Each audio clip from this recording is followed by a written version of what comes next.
benda arkeologi atau benda peninggalan bersejarah meliputi semua benda yang dibuat maupun dimodifikasi oleh manusia yang bisa dipindahkan.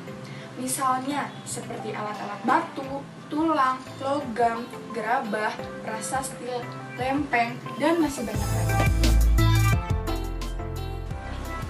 Adapun pendapat lain yang mengatakan bahwa artefak adalah sebuah objek yang dibuat oleh manusia, biasanya merupakan benda yang memiliki kepentingan budaya atau sejarah.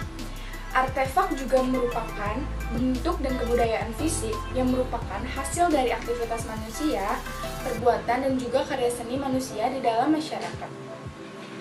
Tetapi pada umumnya artefak adalah benda-benda yang dapat dilihat, diraba, dan juga didokumentasikan. Sedangkan dalam arkeologi, artefak adalah benda-benda yang pasti sudah jelas adalah buatan tangan manusia atau benda yang jelas penampakannya jejak-jejak buatan manusia. Jenis-jenis artefak. Jenis-jenis artefak dikelompokkan menurut zamannya, diantaranya 1. Zaman Paleolitikum. Jenis artefak pada zaman Paleolitikum umumnya berupa alat-alat yang fungsinya sebagai pelindung diri, seperti kapak genggam atau kapak perimbas di Ngandung, Jawa Timur. 2. Zaman Mesolitikum.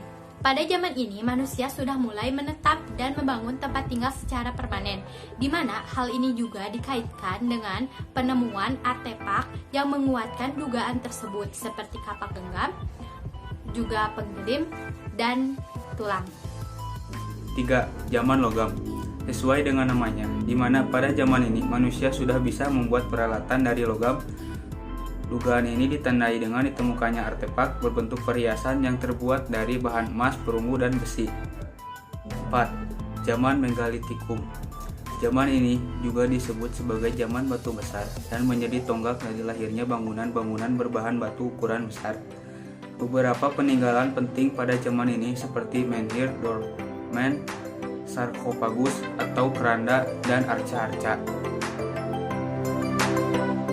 Contoh sejarah. 1. Contoh pada zaman Paleolitikum, kehidupan manusia purba dan pada zaman Paleolitikum belum mengenai cocok tanam, hidup berburu dan meramu. Manusia purba masih hidup secara nomaden, berpindah-pindah dalam kelompok kecil, belum ada membagi kerja dan stratifikasi sosial.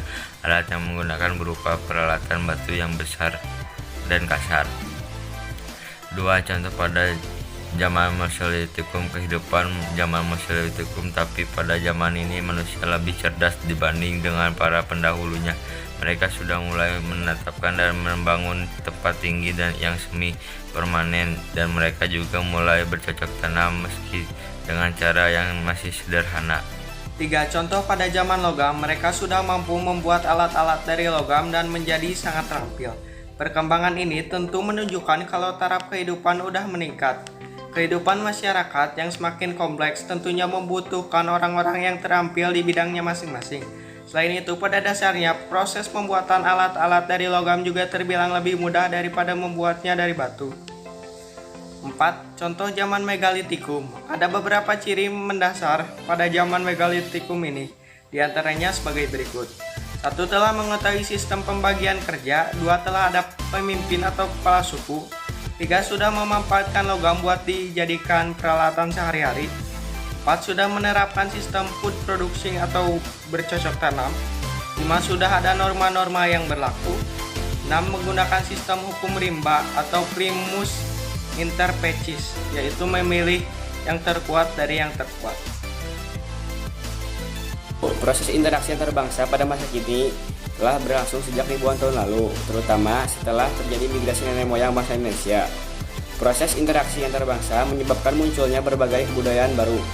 Hal ini menyadarkan kita mengenai pentingnya interaksi antar bangsa. Sebagai generasi muda yang hidup pada era globalisasi, Anda memiliki peran penting melestarikan budaya bangsa. Salah satunya dengan mencintai budaya dan tanah air Indonesia. Dengan mencintai bangsa dan budaya, tidak kehilangan identitas diri dalam interaksi antar bangsa. Wassalamualaikum